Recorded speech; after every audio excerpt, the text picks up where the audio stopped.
오늘 저는 사도행전 5장 1절에서 11절 말씀을 가지고 정직한 삶이란 제목으로 함께 은혜 나누기를 원합니다. 여러분, 초대교회 성도들은 이제 오순절 날에 성령님이 오심으로 성령 충만을 받았습니다. 그리고 성도들은 사도들의 가르침으로 은혜를 받았습니다. 그래서 성도들은 신앙의 교제는 물론 물질적 교제까지도 나누는 유무상통의 공동체의 생활을 하였습니다. 참으로 여러분, 이 같은 초대교회의 물질적 공동생활은 성령 충만의 결과였습니다. 또 서로 자발적인 헌신과 그리고 희생과 그리고 사랑에 비롯된 성도 간의 참 교제였습니다. 하지만 여러분, 이처럼 성령의 역사가 충만한 곳에 또한 사단의 역사도 임하였다라는 것입니다. 여러분, 사단의 역사는 공동체의 구성이었던 아나니아와 삽비라의 부부에게 이렇게 역사였습니다. 교회의 대적자인 사단은 아나니아와 삽비라 부부의 허영심과 물질욕을 동시에 자극하여서 그들을 시험에 빠뜨렸던 것입니다. 그 결과 아나니아 부부는 사도들에게 인정받고 교인들에게 존경받을 그 허영심으로 또 물질에 대한 집착과 그리고 소유욕으로 가진 소유를 다 팔아서 교회에, 즉 사도들에게 헌금을 하였습니다. 그러나 여러분, 일부는 감추어 두고 나머지 일부만 바치면서도 마치 다 바친 것처럼 그렇게 행세하였습니다. 하지만 여러분, 아나니아 부부에게 돌아온 것은 사도들의 칭찬과 교인들의 존경이 아니라 그들에게는 비참한 죽음뿐이었습니다. 여러분, 그 이유가 무엇이겠습니까? 본문에서 한번 살펴보도록 하겠습니다.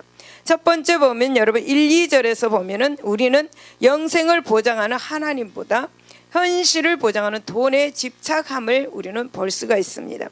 아나니아를 하는 사람이 그의 아내 삽비라와 더불어 소유를 팔아 그 값에서 얼마를 감추며 그 아내도 알더라. 얼마만 가져다가 사도들의 발 앞에 두었다라고 그렇게 말씀합니다. 여러분, 그 이어서 3절을 보면 아나니아여, 어찌하여 사단이 네 마음에 가득하여 네가 성령을 속이고 땅값 얼마를 감추었느냐라고 그렇게 말씀합니다. 한마디로 말하면 성령 하나님을 속였다라는 것입니다.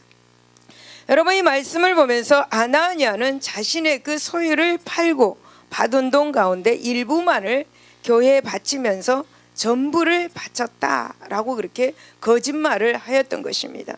여러분, 사도행전 4장에 보면은 당시 초대교회는 성도들 간의 유무상통의 삶을 살고 있었습니다. 심지어 바나바라는 사람은 자기의 전 재산을 팔아서 교회에 바쳐서 가난한 성도들을 구제에 이렇게 사용하도록 하였습니다. 여러분, 이것은 초대교회 성도들의 구원의 확신과 그리고 영생의 소망으로 인해서 그만큼 세상적인 것에 집착하지 않았다라는 것을 알 수가 있습니다. 여러분, 아나니아와 삽비라 부부도 아마도 그 분위기에 젖어 있었습니다. 이들 부부는 여러분 나름대로 하나님께 대한 신앙도 있었습니다. 그러기에 그들은 자기들의 소유를 팔아서 교회에 바치려는 마음도 가진 것입니다. 여러분, 그런데 이들은 성령을 속이는 일을 하게 됩니다. 여러분, 왜 그렇겠습니까? 이들에게는 여러분 믿음의 확신이 없었기 때문입니다. 여러분, 이들에게는 영생의 확신이 없었기 때문입니다. 여러분, 이들은 불확실한 미래 때문에 현실의 행복한 그 삶을 여러분 포기할 수가 없었습니다. 여러분, 이들은 현실을 보장해주는 돈을 완전히 버릴 수는 없었습니다. 그래서 이들은 비록 재산을 팔았습니다. 하지만 재산을 판 돈 가운데 일부를 감추고 일부만을 교회에 바치게 되면서 다 바친 것처럼 그렇게 말을 하였던 것입니다. 솔직하게 말하면 되는데 솔직하지 못하고 정직하지 않았다라는 것을 말해주고 있는 거죠. 여러분, 이들의 행동을 보고 여러분은 어떻게 생각하십니까? 여러분, 아나니아의 이러한 행동은 분명히 사악한 행위입니다. 정직하지 못한 행동입니다. 하지만 그렇다고 그를 비난만 할 수가 있겠습니까? 여러분, 사실 하나님을 믿는 신앙은 눈에 보이지 않는 것을 그 상대로 믿는 것입니다. 어떻게 보면 여러분, 잡히지 않는 안개를 잡는 것 같은 그런 신앙이 바로 신앙입니다. 그렇다면 여러분, 돈은 어떻습니까? 눈에 보이는 것입니다. 예, 돈은 사실 현실을 확실하게 보장해 주는 것입니다. 여러분, 돈만 있으면 현실을 편안하게, 즐겁게, 행복하게 살 수가 있습니다. 반대로 여러분, 돈이 없으면 어떻습니까? 현실의 삶은 고통스럽습니다. 불편한 삶을 살 수밖에 없는 것이죠. 그래서 하나님을 모르는 사람들은 이 현실을 보장해 주는 이 돈에 대해서 굉장한 집착을 강하게 나타납니다. 또 돈을 모으기 위해서 여러분, 수단과 방법을 가리지 않는 사람들도 많이 있습니다.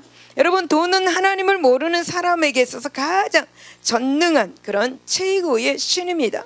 그러나 여러분, 한번 생각해 보십시오. 그렇다면 이 돈에 집착하는 것이 하나님을 모르는 사람들 뿐입니까? 여러분, 우리는 여기서 솔직해야 합니다. 여러분, 여기서 우리는 정직해야 합니다. 여러분, 우리도 영생을 보장해 주시는 하나님보다 현실을 보장해 주는 돈에 집착하는 경우가 많이 있습니다. 여러분 보십시오. 성도라고 하면서 여러분, 많은 사람들이 헌금으로 인해서 시험에 들고 있습니다. 이 돈을 벌기 위해서 주일을 성수하지 않고 있습니다. 많은 사람들이 돈을 벌기 위해서 세상 사람들과 동일하게 불의한 방법을 사용하고 있습니다. 또 많은 사람들이 굶주리고 헐벗은 그런 사람들의 부르짖음을 예면하고 있습니다. 그들의 구제를 예면하고 있다라는 거죠. 그렇다면 여러분, 이들이 과연 돈보다 하나님을 더 사랑한다고 말할 수 있겠습니까? 여러분, 그들이 현실보다 영생을 더 사모한다고 말할 수가 있겠습니까? 여러분, 물론 사람들은 누구나 현실을 편안하고 즐겁게 보내기를 원합니다. 그러나 여러분, 우리의 인생의 연수가 얼마나 되는 것입니까? 기껏해야 70, 80이라고 성경에 말씀하고 있습니다. 여러분, 요즘에는 100세 시대라고 그렇게 말을 하죠. 그러나 여러분, 그 100세 시대라도 금방 지나가고 맙니다.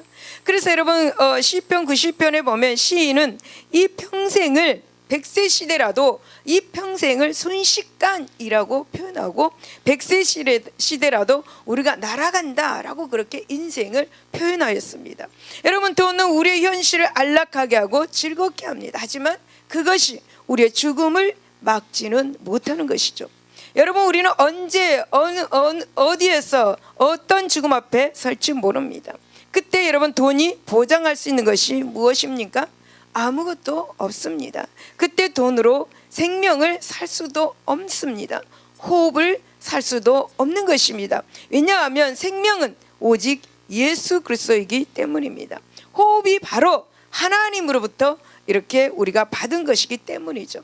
여러분, 디모데전서 6장 9절에서 10절을 보면 부하려 하는 자들은 시험과 얼무와 여러 가지 어리석고 해로운 욕심에 떨어지나니 곧 사람으로 파멸과 멸망에 빠지게 하는 것이라. 돈을 사랑함이 일만 악의 뿌리가 되나니 이것을 탐내는 자들은 미혹을 받아 믿음에서 떠나 많은 근심으로써 자기를 찔렀다라고 그렇게 말씀합니다. 여러분, 돈이 자기를 찔렀다고 이렇게 말합니다. 여러분, 자기를 찔렀다라고 말하는 것이 무슨 말입니까? 그것은 바로 돈의 욕심에, 그 돈 욕심의 그 근심으로 자기를 찌름으로 병이 생겼다라는 것입니다.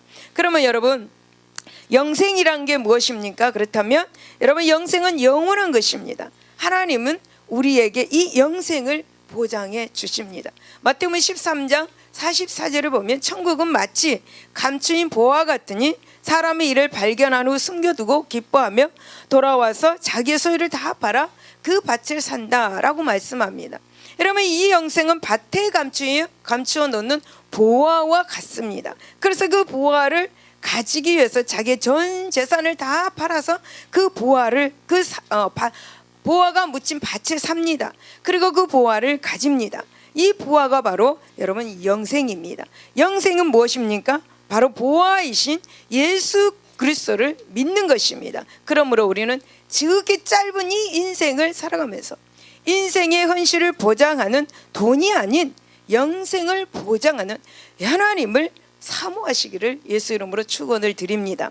두 번째는 또 1, 2절을 보게 되면은 자기의 정욕을 해서 이선을 행하지 않도록 항상 경계해야 함을 우리에게 말씀하고 있습니다. 아나니아라 하는 사람이 그의 아내 삽비라와 더불어 소유를 팔아 그 값에서 얼마를 간춤해 그 아내도 알더라.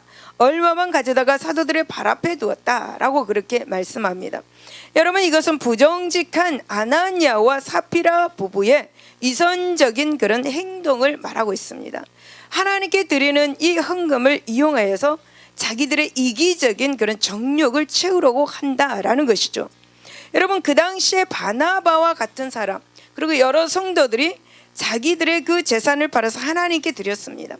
이것을 본 아나니아 부부는 바나나 여러 또 성도들도 자신들의 재산을 팔아서 하나님께 드리는데 우리도 그렇게 하자라고 그렇게 부부가 합의를 하였습니다. 그리고 그들은 그 땅을 재산을 팔았습니다. 여러분, 여기까지는 너무너무 잘한 일입니다. 그런데 여러분, 문제는 땅을 팔아서 받은 돈을 다 바치지 않냐고 그 일부만 바쳤습니다. 그래서 땅 판 값 전부를 바쳤다고 이렇게 거짓말을 하였습니다. 그래서 여러분, 사도들과 성도들, 그리고 더 나아가서는 하나님을 속인 것이고 성령을 속였다라는 것입니다. 그렇다면 여러분, 이들은 왜 성령님을 속였을까요? 왜 하나님을 속이고 사람들을 속였을까요? 그것은 여러분, 다른 성도들로부터 존경을 받아서 명예롭게 되고자 하는 마음이 있었기 때문입니다. 그래서 재산을 팔았습니다. 하지만 자기 재산에 대한 이 미련을 버리지 못해서 거짓되게 행하였습니다. 여러분, 이런 사람들을 바로 위선자라고 그렇게 말합니다. 여러분, 이들의 행위는 하나님께서 가장 싫어하는 위선적인 행위였습니다. 여러분, 위선자들은 이렇게 말합니다. 말라기 3장 8절을 보면 사람이 어찌 하나님의 것을 도둑질하겠느냐, 그러나 너희는 나의 것을 도둑질하고도 말하기를, 위선자들은 이렇게 말합니다. 우리가 어떻게 주의 것을 도둑질하였나이까 라고 그렇게 말을 합니다. 여러분, 위선은 죄악 중에서도 가장 질이 나쁜 그런 죄악입니다. 왜냐하면 그것은 선으로 가장한 악이기 때문입니다. 여러분, 사단에게 속한 자들의 죄 중에 가장 고단수의 죄는 바로 이 죄입니다. 위선입니다. 겉으로는 경건하게 보이고 속으로는 악으로 가득 찬 그런 사람, 바로 위선자들입니다. 겉으로는 착하게 보이고 겉으로는 양같이 보이게 하고 속은 이리가 악이 들어있는 자들, 바로 위선자들입니다. 여러분, 아담과 하와가 어떻게 해서 타락했습니까? 여러분, 성과 진리로 이장한 이 사단의 유혹에 미혹되어서 하나님을 배반하였습니다. 그와 마찬가지로 사단에 속해 있는 자들도 천사처럼 가장을 합니다. 그래서 교회에 침투하고 성도들을 구원해서 멀어지게 합니다. 천사처럼 가장하는 사람, 바로 위선자들입니다. 고린도후서 11장 13절 15절에 보면 그런 사람들은 거짓 사도요 속이는 일꾼이니 자기를 그리스도의 사도로 가장하는 자들이라. 이것은 이상한 일이 아니다. 사단도 자기를 강명의 천사로 가장하나니 사탄의 일꾼들도 자기를 의의 일꾼으로 가장한다라고 그렇게 말씀합니다. 여러분, 교회 안에는 알곡 성도만 있는 것이 아닙니다. 교회에는 가라지와 같은 사단에 속한 자들도 있습니다. 그 대표적인 자들이 바로 종교적 이선자들입니다. 그들은 여러분, 그들로 인해서 교회에 분란을 일어나게 하고 교회 전체가 세상에 대해서 이렇게 욕을 먹이기도 합니다. 여러분, 디모데전서 6장 15절에 보면 마음이 부패하여지고 진리를 잃어버려 경건을 이익의 방도로 생각하는 자들의 다툼이 일어난다라고 그렇게 말씀합니다. 여러분, 우리는 이와 같은 여러분 종교적 그런 위선자들을 경계해야 합니다. 또한 여러분, 우리 자신이 종교적 위선자들이 되지 않도록 늘 경계하면서 깨어 있어야 하는 것입니다. 여러분, 우리는 언제나 주님을 향한 순수한 마음과 의지로 하나님께 순종하고 교회에 봉사를 해야 하는 것입니다. 헌금을 할지라도, 자그만 헌금을 할지라도 거짓이 없이 성의를 다해서 정직하게 하나님께 드려야 하는 것입니다. 여러분, 시편 51편 10절에 보면 다윗은 하나님이여 내 속에 정한 마음을 창조하시고 내 안에 정직한 영으로 새롭게 하소서라고 그렇게 기도합니다. 여러분, 우리는 날마다 정직한 삶을 살아야 합니다. 정직한 사람에게 하나님은 축복을 하십니다. 마음에 간사나 마음에 이선적인 사람에게는 축복하지 않습니다. 여러분, 남의 돈으로 내가 한 것처럼 하는 것 바로 이선입니다. 모두 함께 돈을 이렇게 모아서 선물을 했는데 자기 혼자 한 것처럼 하는 것, 행동이 바로 이선입니다. 간사입니다. 여러분, 요한복음 1장 47절에서 48절을 보면 예수께서 나다나엘이 자기에게 오는 것을 보시고 보라, 이는 참으로 이스라엘 사람이라 그 속에 간사함이 없다라고 이렇게 말합니다. 여러분, 나다나엘은 이렇게 말씀하신 예수님께 묻습니다. 어떻게 자기를 아느냐고 묻습니다. 그래서 예수님이 이렇게 대답하죠. 너를 부르기 전에 네가 무화과 나무 아래 있을 때에 내가 보았다라고 그렇게 말씀합니다. 여러분, 이선적인 행위는 하나님께서 이미 다 알고 계십니다. 그래서 예수님께서는 지금 나다나엘이 어떤 사람인 것을 나다나엘에게 가르쳐주고 있어. 너는 간사함이 없는 자다라고 그렇게 가르쳐주고 있는 것입니다.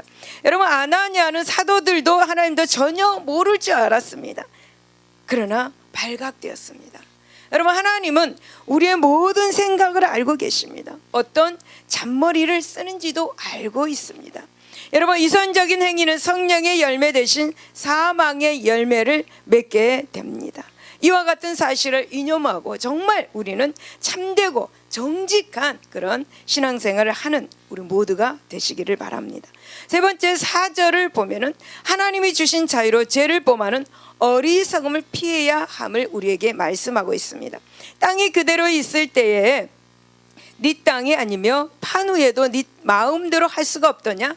어찌하여 이 일을 내 마음에 두었느냐? 사람에게 거짓말한 것이 아니요 하나님께 거짓말, 즉 악한 일을 했다라고 그렇게 책망을 하고 있습니다. 여러분, 다시 말씀을 드리면 베드로는 아나니아에게 그가 땅을 팔기 전에도 그 땅이 그의 것이었으며 땅을 판 후에도 땅을 판 값을 그 임의로 할 수 있었다라고 그렇게 말씀합니다. 그러면서 왜 하나님께 거짓 헌금을 그렇게 행했느냐고 그렇게 책망을 하고 있습니다. 여러분, 우리는 여기서 많은 사람들이 생각하는 것처럼 초대교회 성도들은 모두 다 자기의 재산을 교회에 드린 것이 아니었습니다. 개인의 사유 재산을 인정해 주었습니다. 아나니아는 개인의 사유인 이 재산을 팔지 않아도 되는 것입니다. 여러분, 물론 자기 재산의 모든 것을 드린 성도들도 있었습니다. 또한 일부만 팔아서 교회에 하나님께 드린 사람들도 있었습니다. 다시 말씀을 드리면 초대교회는 무조건 모든 재산을 팔아서 바치거나 하지 않았다라는 것입니다. 여러분, 재산의 일부만 자원하여 하나님께 드려도 그걸 받아 주었다라는 것입니다. 또 사유 재산을 지니고 있을 그 자유도 주었습니다. 결국 베드로가 이 아나니아를 정죄한 이유, 책망한 이유는 그가 바칠 판값의 일부만 바쳤기 때문이 아니라 일부를 바치고도 모두 다 바친 것이라고 이렇게 거짓말을 하였기 때문에 그를 책망한 것입니다. 여러분, 3절을 한번 보십시오. 사단이 내 마음에 가득하다라고 말씀합니다. 여러분, 아나니아는 사단으로 명예욕에 사로잡혀서 재산을 팔았습니다. 그러나 재산이 아까워 다 바치지 못하고 일부만 바쳐놓고 마치 다 바친 것처럼 속여 말했던 것이죠. 여러분, 아나니아는 성령 하나님을 속였습니다. 여러분, 아나니아의 속임수를 베드로는 알고 아나니아야 어찌하여 사단이 네 마음에 가득하여 네가 성령을 속이고 땅값 얼마를 감췄느냐라고 그렇게 책망을 하였다라는 것이죠. 사랑하는 여러분, 사단은 아나니아의 마음속에 헛된 명예심과 강한 물질욕을 충동질하고 자극하여서 스스로 올무에 그렇게 빠지게 했던 것입니다. 여러분, 실로 이 아나니아는 하나님께서 주신 그 자유로 죄를 범하는 어리석음을 범하고 말았다라는 것이죠. 사랑하는 여러분, 우리는 이처럼 우리에게 주어진 자유를 죄를 범하는 기회로 오용하는 어리석음을 범해서는 안 될 것입니다. 여러분, 하나님은 우리에게 자유의지를 이렇게 가진 존재로 창조하셨습니다. 또한 예수님을 통해서도 우리에게 많은 자유를 주셨죠. 죄로부터의 자유를 주셨습니다. 율법으로부터 자유를 주셨습니다. 또한 사단의 사망 권세로부터 우리에게 자유를 주셨습니다. 우리는 모든 것으로부터 자유를 얻은 자유인입니다. 나의 정력으로부터 자유를 얻었고 하나님의 영원한 죄의 심판으로부터 자유를 얻었고 영생을 보장받았습니다. 예수 그리스도의 보혈로 말미암아 우리는 정죄받지 않는 참 자유를 가지게 되었습니다. 할렐루야. 여러분, 우리는 하나님이 주신 이 자유를 정욕을 채우거나 악을 행하는 데 쓴다면 어리석은 자가 되는 것입니다. 아나니아와 이 삽비라는 주님이 주신 자유를 자기 정욕을 채우는 일에 악용하였습니다. 우리들은 여러분, 주님이 주신 자유를 귀한 것에 선용해야 합니다. 여러분, 베드로전서 2장 16절에 보면 너희는 자유가 있으나 그 자유로 악을 가리는 데 쓰지 말고 오직 하나님의 종과 같이 하라 라고 말씀합니다. 여러분, 우리가 얻은 자유는 무조건 내 마음대로 행하는 자유가 아닙니다. 우리가 주님과 성령 안에서 얻은 이 자유는 하나님을 자유롭게 섬길 수 있는 자유를 말하고 있는 것입니다. 결코 여러분, 죄악을 행하라고 주신 자유가 아니다라는 것이죠. 할렐루야. 그러므로 여러분, 우리는 하나님께서 주신 자유를 하나님을 섬기며 또 이웃을 사랑으로 이렇게 해야 될 줄로 믿습니다. 그것이 참 자유를 얻는 성도들의 행한 일인 것을 기억하시기 바랍니다. 갈라디아서 5장 13절에 보면 형제들아 너희가 자유를 위하여 부르심을 입었으니 그러나 그 자유로 육체의 기회를 삼지 말고 오직 사랑으로 서로 종노릇하라 라고 그렇게 말씀합니다. 하나님께서 주신 그 자유로 서로 사랑으로 보듬어주고 사랑으로 함께 살아라 이 말씀인 거죠. 여러분, 하나님 안에서 영원한 자유를 얻은 그 자유를 아나니아와 같이 죄를 범하는 것에 쓰게 된다면 사단과 세상의 종이 된다는 사실을 기억하시기를 바랍니다. 할렐루야. 네 번째 보면 6절을 보면은 죄 가운데서 죽음을 당하지 않도록 항상 영적으로 깨어 있어야 함을 우리에게 가르쳐 줍니다. 젊은 사람들이 일어나 시신을 싸고 메고 나가 장사하였습니다. 7절에 보면 그를 장사 지낸 시간이 3시간쯤 된다라고 그렇게 말씀합니다. 여러분, 유대인들은 사람이 죽으면 7일장을 이렇게 보통 7일장을 치르고 최소 3일장을 치릅니다. 그런데 아나니아는 죽은 지 3시간 만에 장사를 치렀습니다. 여러분, 3시간은 시신을 메고 장지에 가서 묻고 돌아오기에도 빠듯한 그런 시간입니다. 그의 죽음에 예도한 사람은 한 사람도 없었습니다. 여러분, 아나니아는 평소에 자기 무덤을 준비해 놓지 못했습니다. 그가 자기 무덤을 여러분 준비해 놓았다라면 성경에서는 자기 무덤에 묻혔다라고 그렇게 말했을 것입니다. 그러나 여러분, 성경은 그의 장지에 대해서 말하지 않고 있습니다.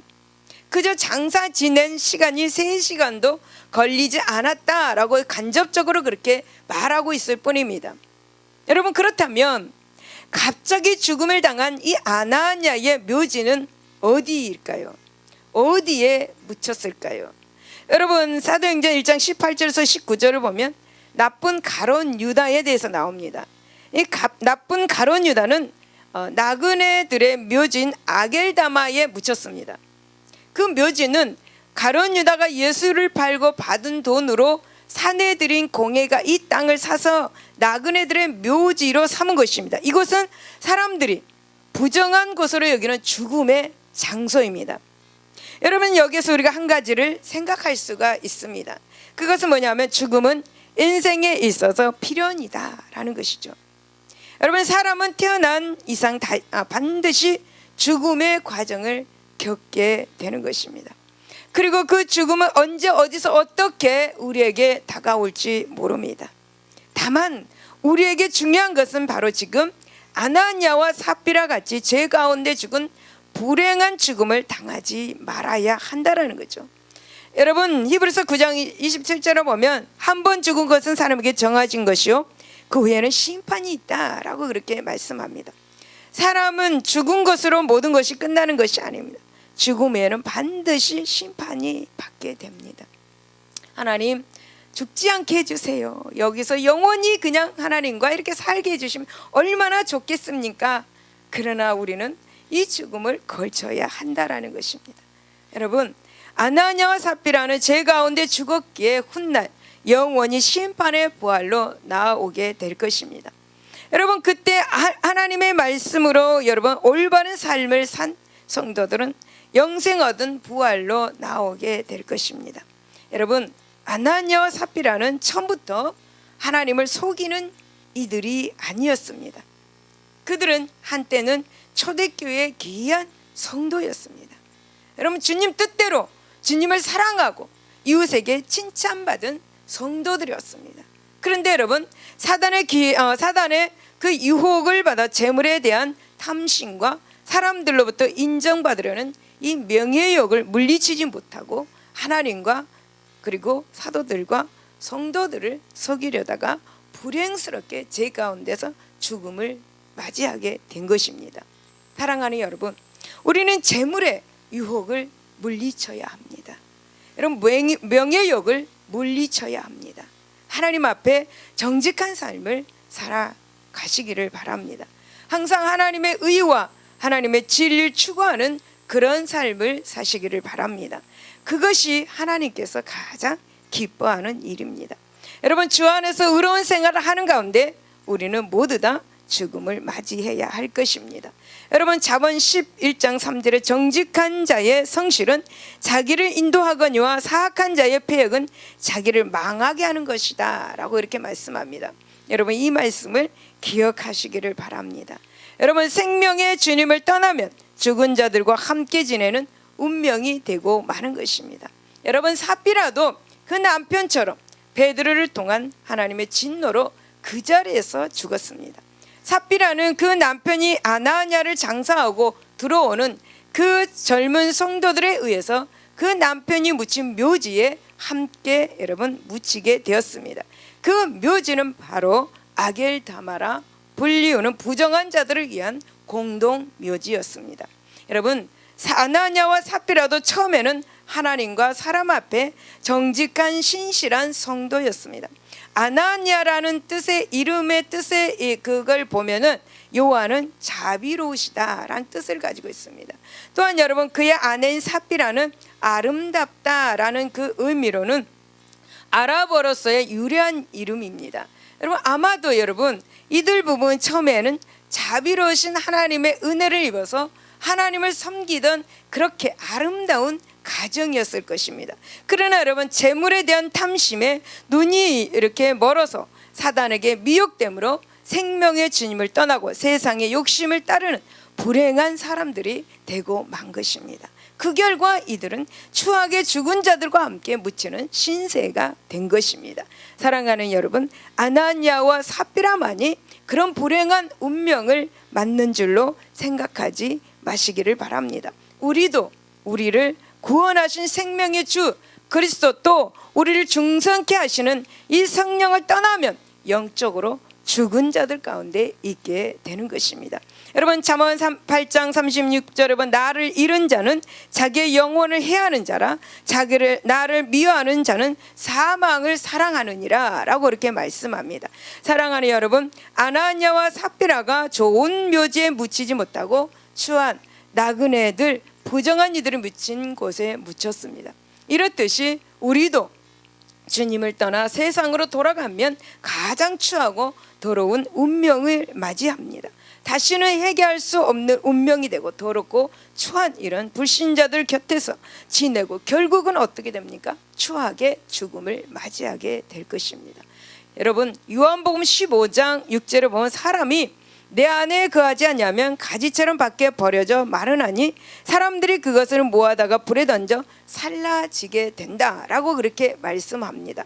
여러분, 이 사실을 명심하고 생명의 주님께 붙어 있는 저와 여러분들이 되시기를 바랍니다. 세상의 유혹과 제약을 늘 피하고 오직 생명의 주님 섬기는 일에 정직히 충성된 성도들이 되시기를 바랍니다. 할렐루야. 결론입니다. 여러분, 갑자기 부자가 된 당나귀는 자기가 다른 당나귀와 어울리기에는 너무 고상하다고 생각을 했습니다. 그리하여서 생각한 끝에 한 마리의 말이 되기로 마음먹고 미장원에 가서 긴 민머리에도 민머리도 없애고 머리에 예쁘게 핀을 꽂았습니다. 그리고 말들의 그런 상류 사회로 가서 그들의 환영을 받았습니다. 말들은 그에게 노래할 것을 요청합니다.